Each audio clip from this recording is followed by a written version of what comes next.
Brandon Miracle. John Cartwright.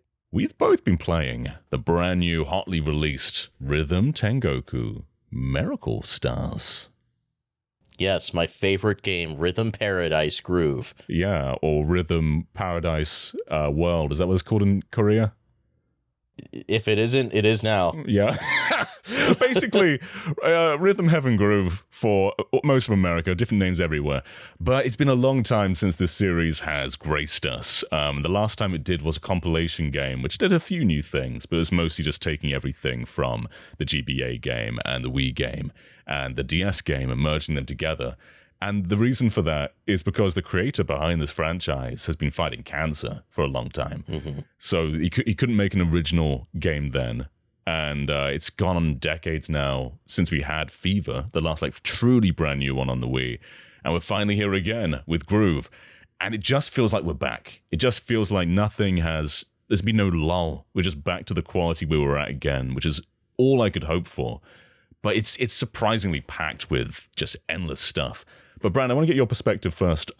What's your history with Rhythm Tengoku? So my first Rhythm Paradise game was on Wii with Fever, and I instantly fell in love with it. I loved the mini games. I realized I was quite bad at rhythm at first. I really enjoyed the process of just getting better. And some of those mini games are so almost ubiquitous, like the wrestling one with the interview. Wubba that true. Yeah, it's incredible. I quote that all the time. Monkey Watch is just one of the most delightful things on planet Earth. Mm-hmm. You just have tons of monkeys high-fiving each other on a watch. I love it. I immediately got Mega Mix when it came out on 3DS, and that was a good chance for me to just kind of replay everything prior in the series that I didn't get to touch before. Oh, and you know what? Before Fever, I did actually play the Rhythm Heaven demo via the Nintendo channel. Oh, rad. That's super cool. Yeah, that's my actual first experience with Rhythm Heaven. Yeah. Which is then what inspired me to get Fever on Wii. Yeah, I just jumping into this game, you're right. It feels like it never left. Something that I really appreciate about Rhythm Heaven is it doesn't try to break the mold. In a similar way to like Dragon Quest, it just knows what it is, and it just does that. Even the rapping in Rhythm Heaven Groove, just, the sound effects, the post mini game breakdown, it's all identical to what we've had before. It is, but it's nice having it in this sort of new format, because this franchise has never been in HD before. We've never really embraced Rumble before. So there's lots of new feedback and visual entities which haven't really been possible before. So seeing it, it still retains that sort of basic art style, but seeing it so clearly with such a good feedback, it really is something new. And they've packed a lot in here as well. But I think for those who haven't played Rhythm Heaven, Paradise World, whatever you want to call it, it's probably a little bit tricky to understand, because you're watching a video and it's just somebody pressing a button to a beat. I think what really makes them distinct is just how memorable the vast majority of these games are. Like Brandon was just rattling off a bunch of stuff from Fever. That's a game from 2008, and you remember it like it's yesterday because it's just so ingrained in your head. Partly because they're so good, but also I think because you replay them a lot. There's some games you can just nail the first time, but for most of them, I think you have to take a couple of tries to really get the patterns and the rhythm down. And some in particular took me a bunch of attempts. And because you're trying over and over again, it eventually just becomes reflex. These games that you used to struggle with, eventually they all become so just easy to you. That samurai one in this game, I really, really struggled with. And eventually I looked for little cues, because it's both an audio and visual game. I noticed when those little spirits come out and they're about to fly at you, I'm looking at just the pinpoint about when it's going to fly, and that's when I press A. It took a while to really find that exact point to do that. And now when a remix comes up with that thing in, it's nothing to me now. And that's now ingrained in my mind. And so many games from the DS and the Wii and the GBA game, they're already there. And now we're back again with Switch. It's just it's something that lives rent-free in your mind. And that's been true all the time, and it's still true now. There's one mini game I remember in Mega Mix. It may have been from a previous game. I don't know offhand. It's one where you're marching to the beat, in like a big sea of dudes who are marching. But what the tricky part is, it would switch from the beat to the offbeat. And I struggled so much with trying to understand like how to flip that switch in my brain. But like once I did it, I got so competent at it. Like I sailed through the rest of the game after that, because just like I had unlocked like some barrier in my mind that was keeping me from lockstep. Thank you, Professor Bonk. I had unlocked some barrier in my mind that was keeping me from like figuring it out. And I'm even running into that a little bit here in Groove. I have so much experience with Rhythm Heaven at this point. So a lot of the early game was pretty easy. There was, I think Steve has mentioned this one, the moon one. Yeah. Where you're sneaking by as the ghosts. So like the moon will sneeze and you have to run by when it sneezes, but it has like 2 or 3 different patterns of sneezing. And there's just so much like visual information happening at once. Like there's trains rattling by. That one really got me. It was really tricky. That one took me a while as well. There's a few in there. The clapping one over stock images of like men at work, or stock images of what was the other ones, like rocket takeoffs. That one took me a little while, especially when they introduce in the sequel one, they introduce more and more steps. But again, it's one that you just really become ingrained in, and it's so funny because there's some really like strangely almost like erotic stuff in this one. Like there's the T one where like you get stock images of just really handsome people, and it's really cool what they do with the visuals here. And my wife was just watching me do that clapping one with the stock images of just like muscly, sweaty men. She's like, "What are you doing?" Playing one of the greatest games ever made. But, I mean, Rhythm Heaven's never been afraid to be weird. No. And that's another thing that makes it memorable. Yeah. Especially in like the T game, where suddenly you're seeing pictures of real people. It just kind of comes out of nowhere. Yeah. It's hard for a franchise that has so many memorable mini games to have ones that can join like the echelon of the higher tier of them. But I think a bunch of them in Groove do. Frisbee Dog is one that I really struggled with at first as well, and that's one of my favorite ones now. The girl who's like chopping salad, that's been a fairly easy one, but it's always been one of my favorites. The skipping bottle, that's a really good one. The girl playing soccer, which I love as well. If you look in the background, sometimes the boy and girl from Rhythm Heaven Fever appear on the bench when in that mini game, the boy's like protecting her from balls. And this one, they're just sort of sitting there while you're doing another like soccer-based game. But yeah, there's so many like really cool callbacks, but also a lot of really great original games. And yeah, it really is a struggle after this long to meet the expectations of the previous ones. But there's a lot of games in here that I think are just as good as there's ever been, and some if not better. I love the one where you're on like the windshield of a car. Yes. And you're jumping, the screen like zooms out and there's just a bunch of people watching this unfold. I love that one. Tricky at first, but once you get it down, it's really satisfying. The very first one, the umbrella one, is already iconic as well. Like when you mess up and the other guy's just like you like stick your tongue out looking all silly, and the other ones are just giving you a death stare. I've seen that a bunch on like on reels where people are just reacting to that. I played the second version of that yesterday. I was really, really getting into like how fast the tempo was. They start throwing you opening and closing the umbrella like in quick succession, but there's a couple different variations of it at different tempos. But it was so satisfying to nail that one. Yeah, it truly is. Also, remixes are more robust than they've ever been before. Because in the previous games, like there was some intertwining between them, but it was mostly just sort of going back and forth between different games. Whereas on this one, they really do just mix them together in really cool ways. Like sometimes they'll be like picture in picture where you're doing the same game to the same beat. Other times it will just on a dime just change to the next one for a certain beat. It's really, really cool, and it tests like your memorization and your mastery of all these games to just like trust that you can not only go back and forth between the rhythms, but also the control schemes. Because in this one, there's actually more buttons to press than there's ever been before. Like sometimes it's just A, Sometimes it's down on the D-pad, sometimes it's left on the D-pad. Like they're adding too many buttons. That really tripped me up in Remix 8, because Remix 8 mixes in like basically every previous minigame you'd played up to that point. So you have to remember the control schemes for basically everything. In my first go of that was horrible because I was just struggling. I really love that because the directions on the D-pad, they feel really intuitive. Like some of them I don't remember right away, but like once I like realize what direction on the D-pad to press, like it fundamentally makes sense.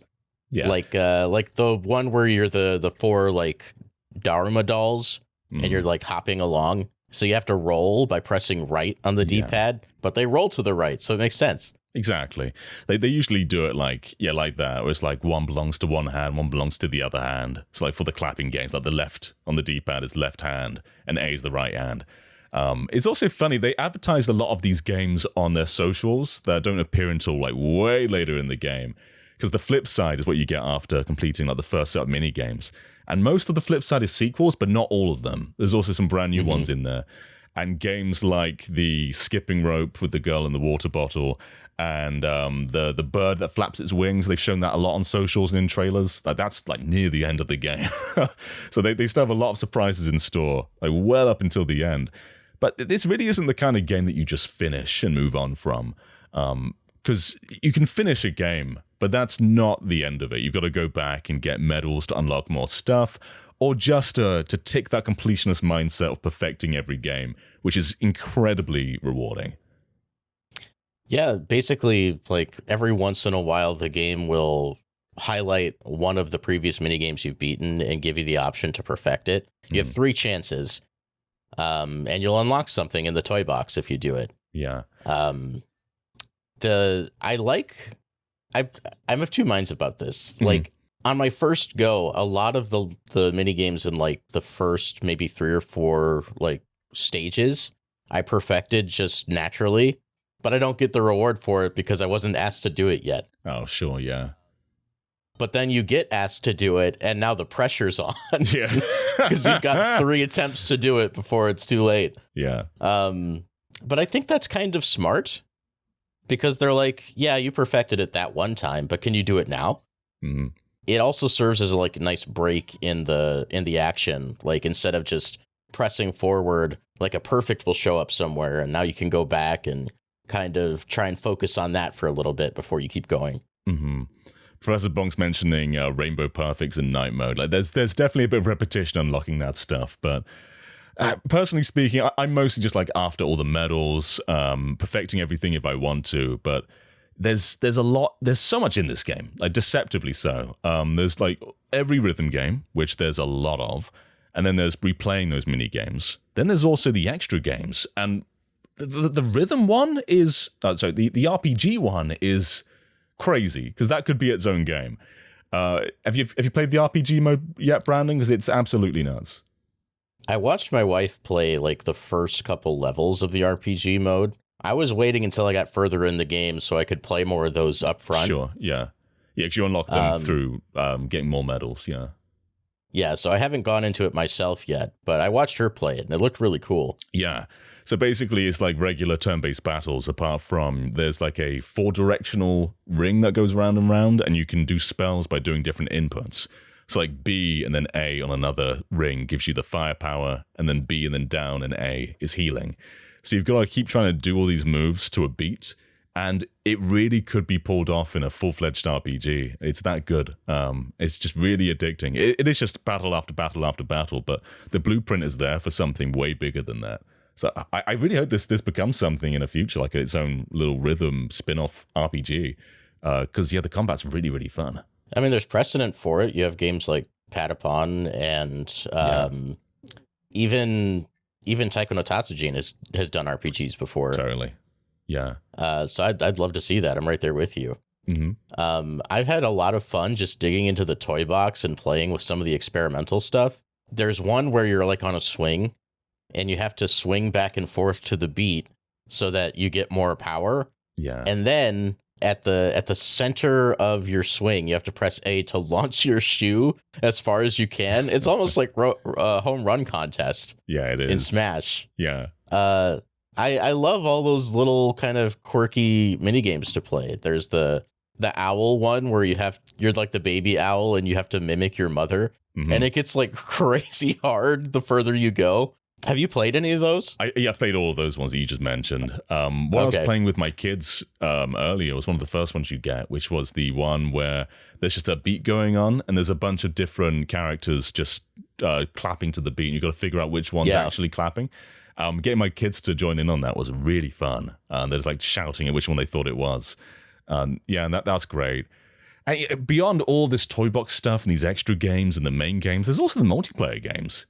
We haven't really had this kind of thing before in Rhythm Heaven. Like, Fever has a multiplayer mode, but it just kind of adapts a few, like a small handful of the already there games. But these give you, like, I forget how many it is exactly. Let me double check 30. The exact number. How many? 30. Yeah. Okay, it gives you 30 brand new games that aren't in the main game anywhere else. And some of them are like remasters, others are brand new ones. So you get like the Onion hair picking from the original GBA game in there.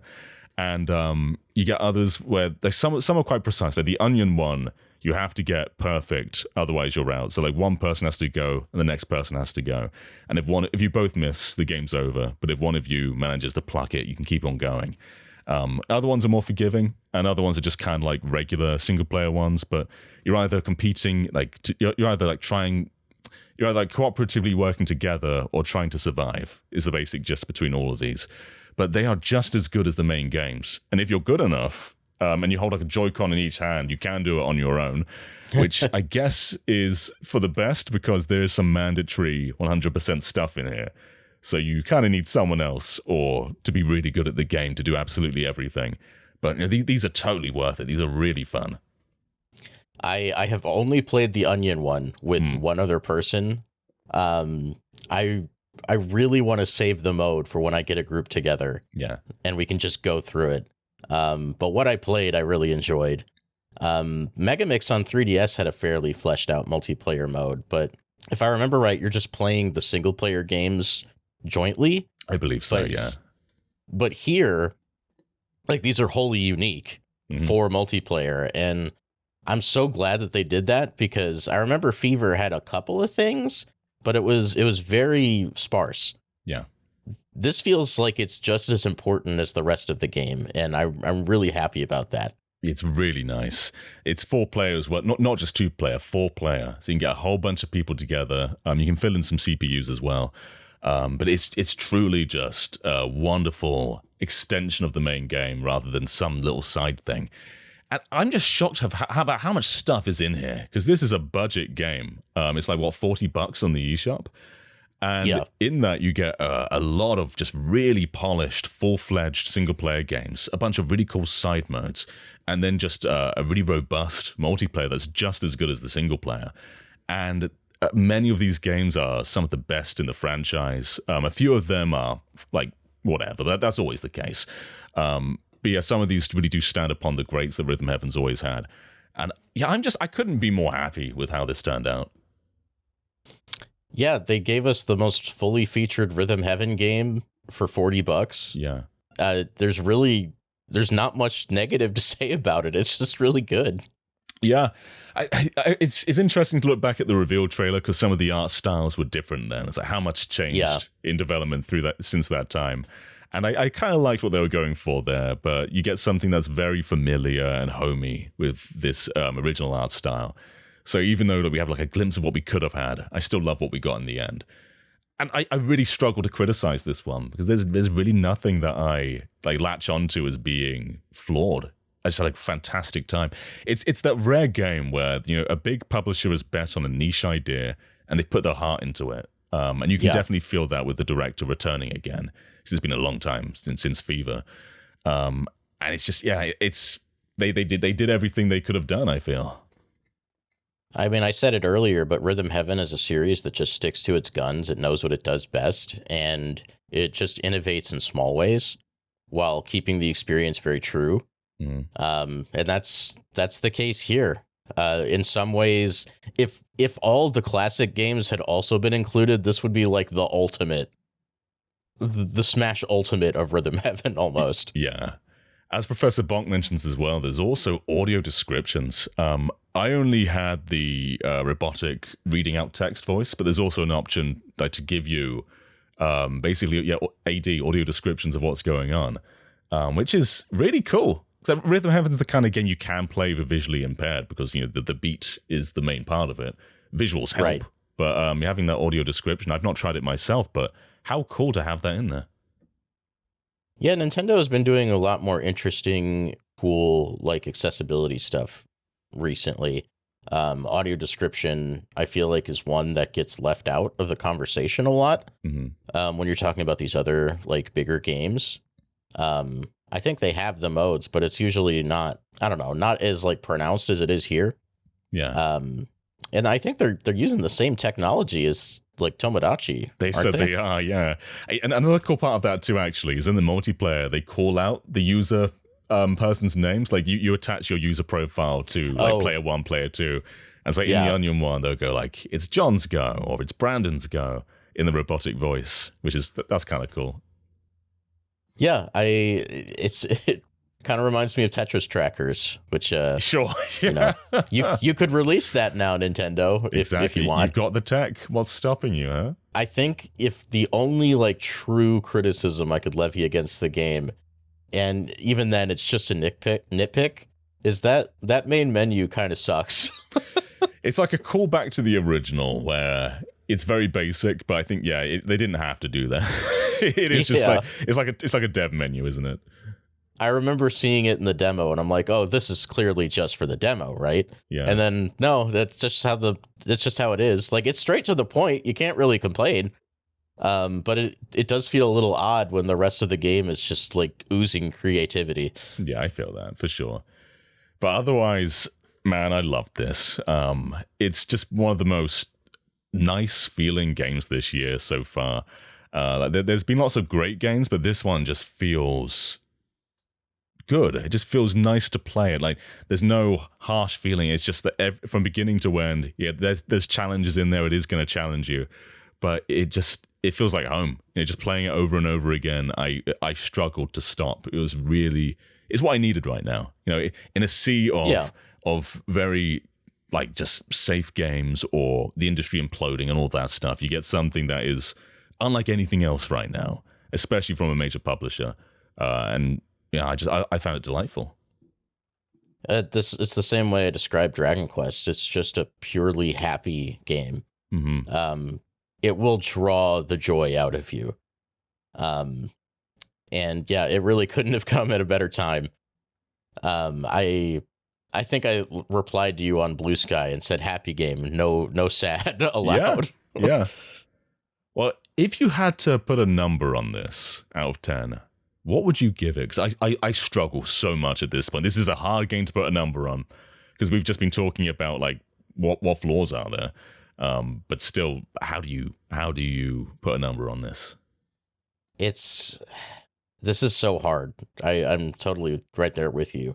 I feel like my heart's telling me 9. Mm-hmm.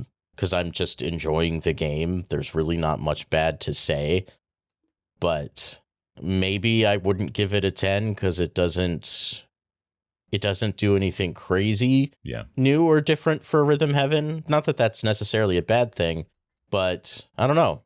Maybe flesh out that RPG mode a little bit more, and I'd be willing to go the distance. Yeah, actually, there are some really cool ideas in here, and some firsts for the series, and some cool innovations for the series. But for the most part, it is just kind of another one, which I think is why, like, you don't quite hit 10. Yeah, but I agree. This is just a really great one, and hopefully, it's one of many more to come. But it's nice to have this series back again in such a polished state, and I loved it. So I think I would go 9 as well. But if they did something, just this bold move, that's probably what knocks it over to 10. But man, I more than any other game this year, I'm just happy with this one. Yeah, I'm the same way. Professor Bonk also puts it in a good way. If you have to wait 11 years for anything, I'm fine with just having a new one. Yeah, true. That's super true. I guess real quick, I think Megamix did the window dressing a little bit better. Mhm. Like it kind of wrapped up the experience into like a light story mode. Yeah. Which was cute. Nothing crazy. You could look at this as like a step backwards, but for me, I don't think it really affects it that much.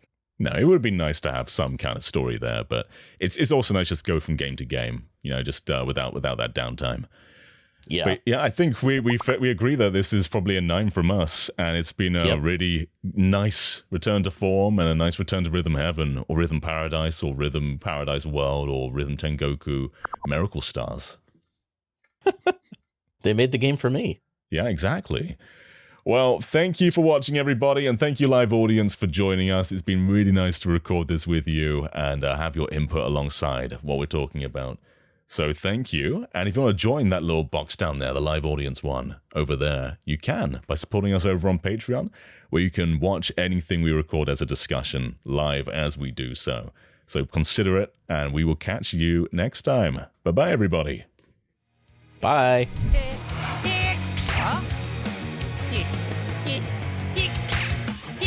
Huh?